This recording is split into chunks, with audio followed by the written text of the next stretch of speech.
तो आज हम बात करने वाले हैं 15वीं सदी के एक ऐसे शासक के बारे में जिनका नाम इतिहास में सुनहरे अक्षरों में लिखा है, राणा कुंभा। और जानते हैं सबसे मजेदार बात क्या है?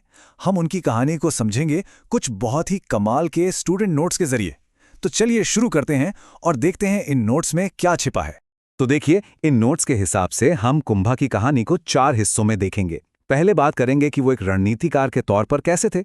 फिर देखेंगे उनके बनाए शानदार किलों और इमारतों को। उसके बाद जानेंगे कि वो कितने बड़े विद्वान थे और आखिर में बात करेंगे उनकी विरासत की। तो चलिए सबसे पहले बात करते हैं कुंभा द स्ट्रैटेजिस्ट की।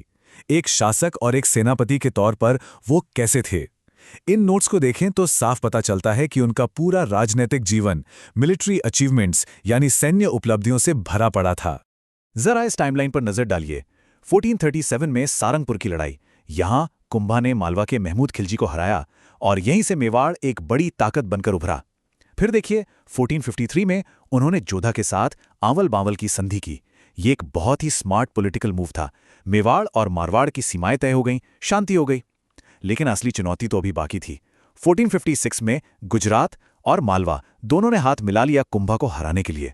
सोचिए, 2 सल्तनतें एक तरफ और कुंभा एक तरफ। और फिर क्या हुआ? ठीक 1 साल बाद 1457 में बदनौर की लड़ाई में कुंभा ने दोनों की मिलीजुली फौजों को धूल चटा दी। कमाल की बात है ना? तो लड़ाइयों से आगे बढ़ते हैं और अब बात करते हैं कुंभा के उस हुनर की जिसने उन्हें हमेशा के लिए अमर कर दिया, और वो था उनका आर्किटेक्चर। वो सिर्फ एक योद्धा ही नहीं थे, बल्कि एक शानदार बिल्डर भी थे। उनके बनाए हुए किले और इमारतें आज भी लोगों को हैरान कर देती हैं। और जब हम उनके काम की बात करते हैं तो सबसे पहले जहन में क्या आता है? बिल्कुल सही, विजय स्तंभ। इसके कई नाम हैं: कीर्ति स्तंभ, विष्णु ध्वज, गरुड़ ध्वज। ये सिर्फ एक 122 फीट ऊंची 9 मंजिला इमारत नहीं है। इसे तो मूर्तियों का म्यूजियम या भारतीय मूर्तिकला का विश्वकोश कहा जाता है। और हाँ, एक मजेदार फैक्ट, इसकी 8वीं मंजिल पर कोई भी मूर्ति नहीं है। क्यों? ये सोचने वाली बात है। अब इन नोट्स में देखिए, एक बहुत ही खास बात हाईलाइट की गई है। विजय स्तंभ की 3री मंजिल पर अरबी में 9 बार अल्लाह लिखा हुआ है। जरा सोचिए, ये उस दौर की सोच को दिखाता है। और हाँ, हमें यह भी पता है कि इसे बनाया किसने था। 5वीं मंजिल पर इसके आर्किटेक्ट्स के नाम लिखे हैं: जैता, पूंजा, पोमा और नाप। अच्छा, अब सवाल ये उठता है कि हमें कुंभा के बारे में इतनी सारी बातें पता कैसे हैं? तो इसका एक बहुत बड़ा जरिया है कीर्ति स्तंभ प्रशस्ति। ये एक तरह का शिलालेख है जिसे अत्रि भट्ट ने लिखना शुरू किया था और उनके बेटे महेश भट्ट ने इसे पूरा किया। इसी में कुंभा की जीतों, उनकी किताबों और उनकी उपाधियों का पूरा ब्यौरा मिलता है। विजय स्तंभ का जलवा सिर्फ भारत तक ही नहीं था, बाहर के इतिहासकार भी इससे बहुत प्रभावित थे। जैसे जेम्स टॉड ने कहा कि ये तो दिल्ली की कुतुब मीनार जैसा है, और फर्ग्यूसन ने तो इसकी तुलना रोम के टार्जन टावर से कर दी। मतलब इसकी गिनती दुनिया की बेहतरीन इमारतों में होती थी। और इसकी विरासत आज भी हमारे साथ है। क्या आप जानते हैं, ये भारत की पहली ऐसी इमारत थी जिस पर डाक टिकट जारी हुआ था। आज ये राजस्थान पुलिस और Rajasthan board of secondary education दोनों का सिंबल है।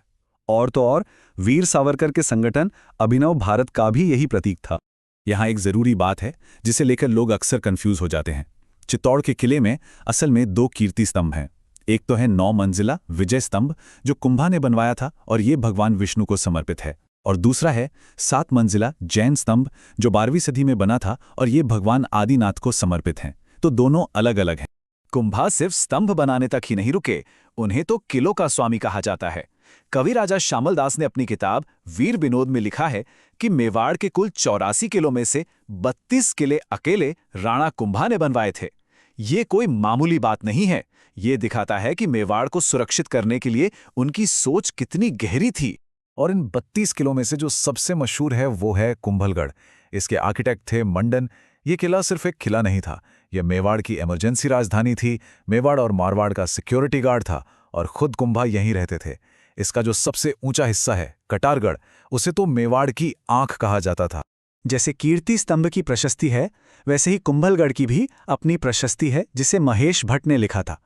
इसमें कुंभा को धर्म और पवित्रता का अवतार बताया गया है और उनकी दान देने की आदत की तुलना महान कर्ण और राजा भोज से की गई है।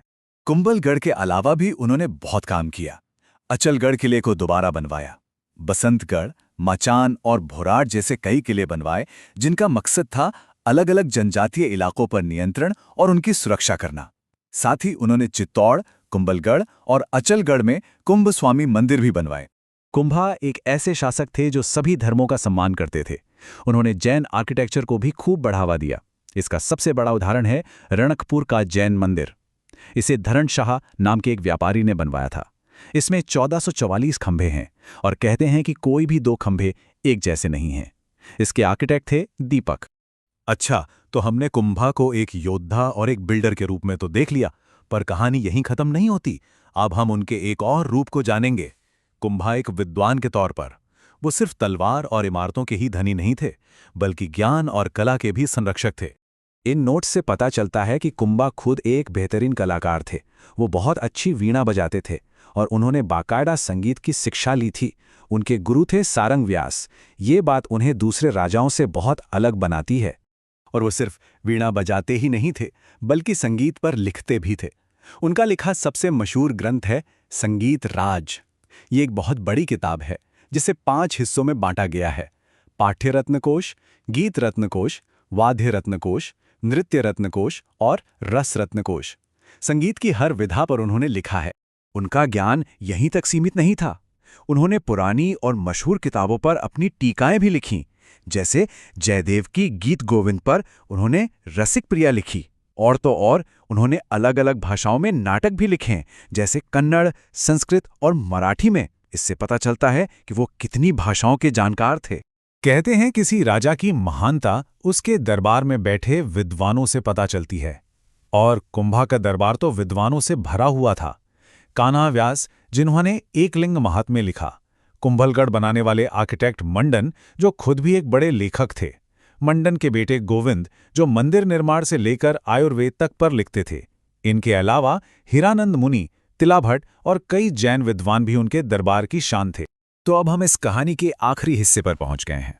यहाँ हम कुंभा की विरासत को उनकी उपाधियों के जरिए समझेंगे, उनके परिवार के बारे में जानेंगे और उनके जीवन के उस दुखद अंत पर भी नजर डालेंगे। कुंभा को जो उपाधियां मिली थी वो उनके पूरे व्यक्तित्व को बयां करती हैं। हिंदू सुल्तान, ये उपाधि मुस्लिम सुल्तानों के बीच उनकी ताकत दिखाती थी। अभिनव भारताचार्य, यानी एक नए भारत की सोच रखने वाले। संगीत के लिए वीणावादन प्रवीणेन, विद्वानों को संरक्षण देने के लिए राणो रासो और उनकी सैन्य रणनीति के लिए हाल गुरु और छाप गुरु। हर उपाधि उनकी एक खूबी बताती है। उनके पिता का नाम मोकल था और उनकी एक बहन थी रमाबाई, जो खुद भी बहुत विदुषी थीं, और उन्हें वागीश्वरी की उपाधि मिली थी। लेकिन इतनी शोहरत और इतनी कामयाबियों के बाद भी इस कहानी का अंत बहुत ही दुखद है। राणा कुंभा को किसी दुश्मन ने नहीं मारा, उनकी हत्या उनके अपने ही बेटे उदा ने की थी। और बस यहीं आकर ये कहानी हमें एक सवाल के साथ छोड़ जाती है। एक इंसान जो इतना ब्रिलियंट स्ट्रेटेजिस्ट था, एक विजनरी बिल्डर था, एक महान विद्वान था, उसकी जिंदगी का अंत इतने बड़े धोखे और विश्वासघात के साथ कैसे हो सकता है?